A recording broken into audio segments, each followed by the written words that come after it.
Article 1262, Laws of Specific Thing.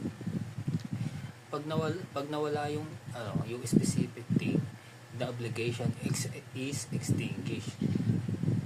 But it should be without the fault of the debtor.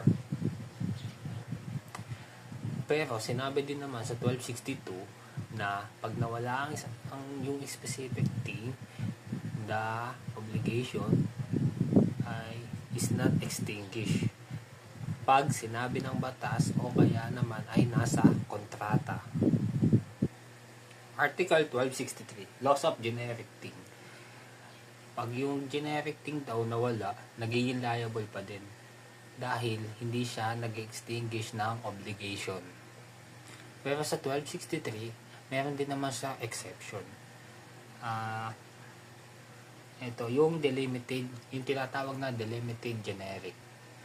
For example, Juan obliged himself to deliver to Eva 100 sacks of rice from his December 2020 harvest. At yung 100 sacks na rice ni Juan ay generic thing. Ngayon, ang epekto nito, pag yung rice ni Juan ay nasalanta ng bagyo, totally salanta, the obligation is extinguished. Ngayon ang tanong, liable pa din ba si debtor? Opo, liable pa din po si debtor. Okay. Liable siya kasi sabi sa Article 1263, in an obligation to deliver a generic thing, the loss or destruction of anything of the same kind does not extinguish the obligation. Diba? Kasi generic naman yung example. Ngayon, pwede pa naman siyang kumuha sa ibang source ng 100 sacks of rice. Article 1264, the effects of partial loss of a specific thing.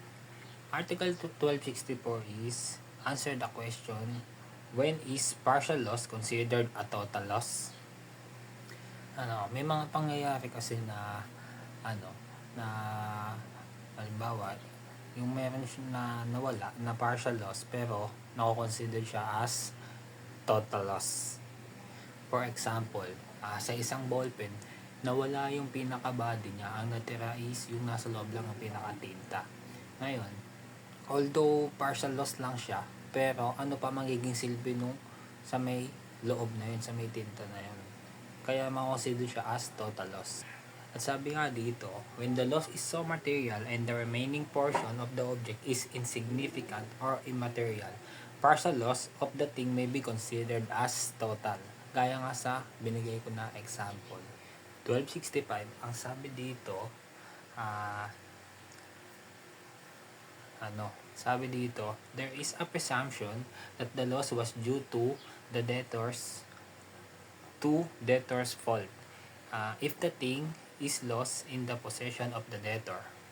Sabi dito, pag daw yung isang bagay ay nawala nang nasa kamay ni debtor, the debtor presume that this is his fault. Pero ang sabi lang naman dito is presumption lang. Hindi naman direkta na at fault na kasalanan talaga ni debtor. Ngayon, ang tanong, pwede ko pa ba ma-overcome yung presumption? Syempre pwede. Na sabi dito, unless there is proof to the contrary.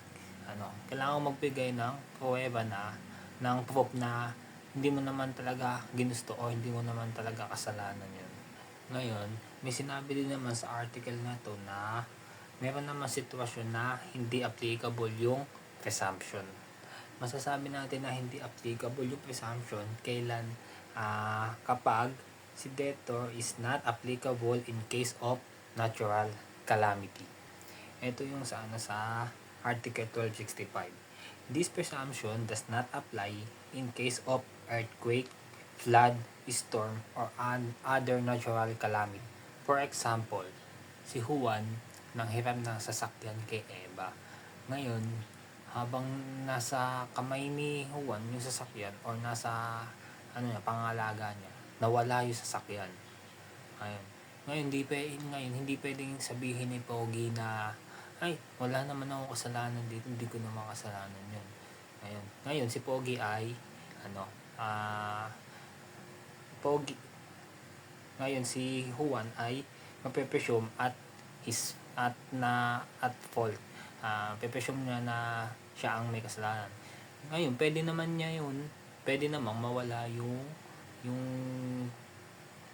presumption kapag nakapagbigay si Juan ng proof na ala naman siya talagang kasalanan, na hindi naman niya kasalanan yun. Ngayon, kaya pala nawala yung sasakyan ganito. May nangyari palang sunog sa bahay ni Juan. Ngayon, kasama sa nasunog yung sasakyan ni Eva. Ngayon, yung sunog ay galing sa hindi naman sinasadya na pangyayari. Ngayon, pag ganun yung nangyari na hindi naman sinasadya ni Juan, ngayon, the presumption does not apply. Hindi na po applicable yung presumption. Kasi, sabi nga sa article na yun, na 1265, this presumption does not apply in case of natural calamities. Ngayon, pero kahit na ganun, pwede pa rin i-presume ni Eva si Juan na kasalanan niya, na siya ang may kasalanan para maging liable pa rin si Juan. Pero sa pangyayari na to, hindi pine-presume si Juan na siya yung may kasalanan. Article 1266. The debtor in obligations to do shall also be released when the prestation becomes legally or physically impossible without the fault of the obligor. Para madali nating maintindihan, ito ang example. Juan obliged himself to construct a building for Eva. Ngayon, one week after, si Juan ay namatay. Ngayon, imposible na siyang magawa yung building kasi nga namatay na. Ngayon, ngayon yung obligasyon ni Juan kay Eva ay physically impossible na. Ngayon, si Juan ay yung release to his obligation. Ngayon, ito na may isang example. Hindi namatay si Juan or na-aksidente. Yung lugar, hindi siya binigyan ng government ng permit kasi yung daw lugar ay dineklara na as residential zone. Ngayon, yung obligasyon ni Juan kay Eva is extinguished na. Ngayon, na-extinguish siya dahil wala siyang permit, or ito yung tinatawag na legally impossible na. Kasi hindi ka naman makapagtayo ng building without a building permit. Ayun, yun na yun, mawawala yung obligasyon ni debtor kapag ang dahilan ay dahil sa physically impossible or legally impossible. Yun lang. Article 1276. Ang rebus sic stantibus ay isang legal na prinsipyo na nagbibigay daan para sa pagbabago o pagwawakas ng mga obligasyon kapag lumitaw ang mga hindi inaasahang mangyayari na pangunahing magbabago sa mga kondisyon kung saan ang mga partido ay sumang-ayon sa kontrata. Narito ang isang breakdown ng mga pangunahing punto. Pagpapalaya sa obligasyon. Kung ang serbisyo o obligasyon ay nagiging labis na mahirap o imposibleng tuparin dahil sa mga hindi inaasang pangyayari, ang obligor ay maaaring palayain sa kanilang mga obligasyon, buo man o bahagyang magpayag. Mga personal na obligasyon. Ang doktrina ay pangunahing nalalapat sa mga personal na obligasyon na mga obligasyon na nagsasagawa ng isang partikular na gawain o serbisyo. Pagpapalagay sa panganib. Ang mga partido sa isang kontrata ay karaniwang ipinalalagay na tinanggap ang mga panganib na nauugnay sa kanilang kasunduan. Nangangahulugang ito ay maliban kung iba ang binanggit. inaasahang dadaanin nila ang mga kahihinatnan ng mga hindi inaasahang pangyayari. Ang mga pagbubukod, ang aleatory contract. Ang doktrina ay hindi nalalapat sa aleatory kontrata, tulad ng mga kontrata ng insurance, kung saan ang kinalabasan ay nakadepende sa hindi tiyak ng mga kaganapan. Highly speculative business. Ang mga aktibidad tulad ng stock trading na likas na mapanganib ay hindi rin kasama sa doktrinang ito.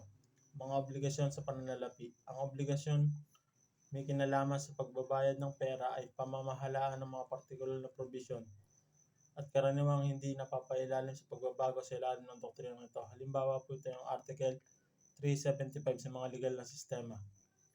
Article 1268, ang CP na iyong ibinigay ay tumutukoy sa isang legal na prinsipyo tungkol sa mga obligasyon na nagmumula sa isang kriminal na pagkakasala. Narito ang isang breakdown ng mga pangunahing punto. Utang mula sa kriminal na pagkakasala.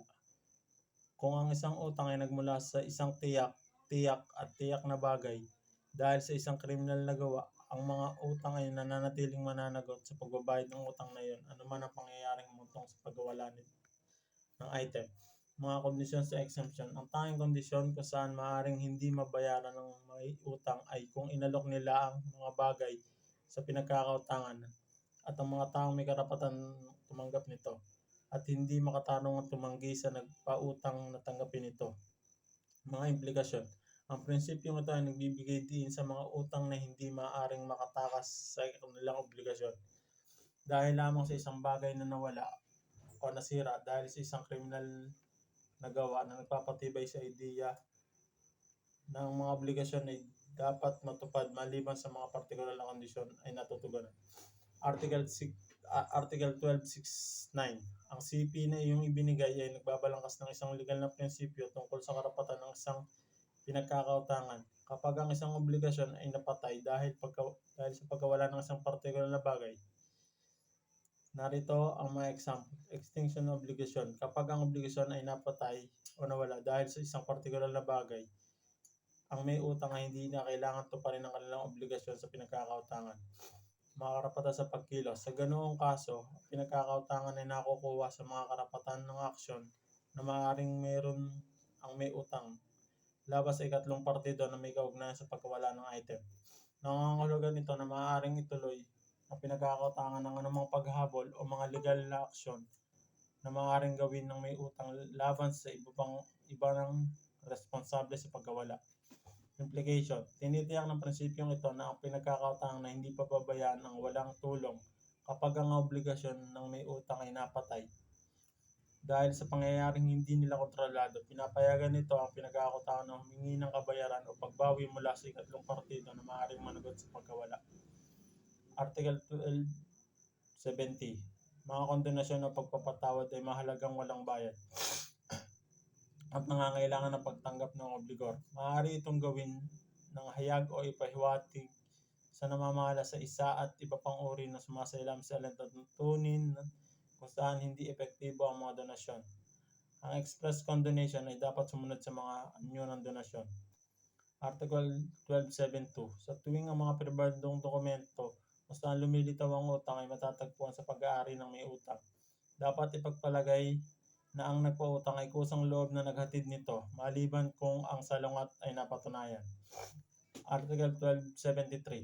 Ang pagtanggi sa pangunahing utang ay dapat nang puksain ang mga obligasyong pandagdag, ngunit pagtalikdan ng huli ay mag-iiwan sa una ng may bisa. Article 1274. Ipinapalagay ng mga na ang accessory na obligasyon ng pledge ay nai-remit kapag ang mga bagay ay pinanggal pagkatapos ng paghahatid nito sa pinagkakautangan ay natagpuan sa pag-aari ng may utang o ikatlong tao na nagmamay-ari ng bagay. Article 1275. Ang obligasyon ay pinapatay mula sa oras ng mga karakter ay pinagkakautangan at may utang ay pinagsama sa isang tao. Halimbawa, ang pagsasanib o pagkalito ay pagpupulong sa isang tao ng mga katangian ng lumikha at may utang na may panggalang sa parehong obligasyon. Binura nito Binubura nito ang mga karamihan ng mga paksa sa obligasyon, dagdag pa ng mga layunin kung saan maaaring nilikha ang obligasyon ay tinuturing na ganap na natanto sa pamamagitan ng pinagsama-samang katangian ng may utang at nagpautang sa parehong tao. Ang mga kinakailangang pagsasama o kalituhan ay dapat itong maganap sa pagitan ng nagpautang at ang mga pangunahing may utang. Pangalawa, ang parehong obligasyon ay dapat kasangkot kung saan ang may utang ay nakakuha ng mga karapatan mula sa pinagkakautangan, ngunit hindi ang partikular na obligasyon na pinag-usapan ay hindi magkakaroon ng pagsasanib. Ang kalituhan ay dapat nakabuuan o tungkol sa buong obligasyon. Article 12.7.6 Ang pagsasanib na ganap sa katauhan ng pangunahing may utang o pinagkakautangan ay nakikinabang sa mga garantor. Ang pagkalito na naganap sa katawan ng alinman sa huli ay hindi pumapatay sa obligasyon. Article 12.7.7 Ang pagkalito ay hindi pumapatay sa magkasanib na obligasyon maliban kung tungkol sa bahagi na naaayon sa pinagkakautangan o may utang kung saan ang dalawang karakter ay sumang-ayon.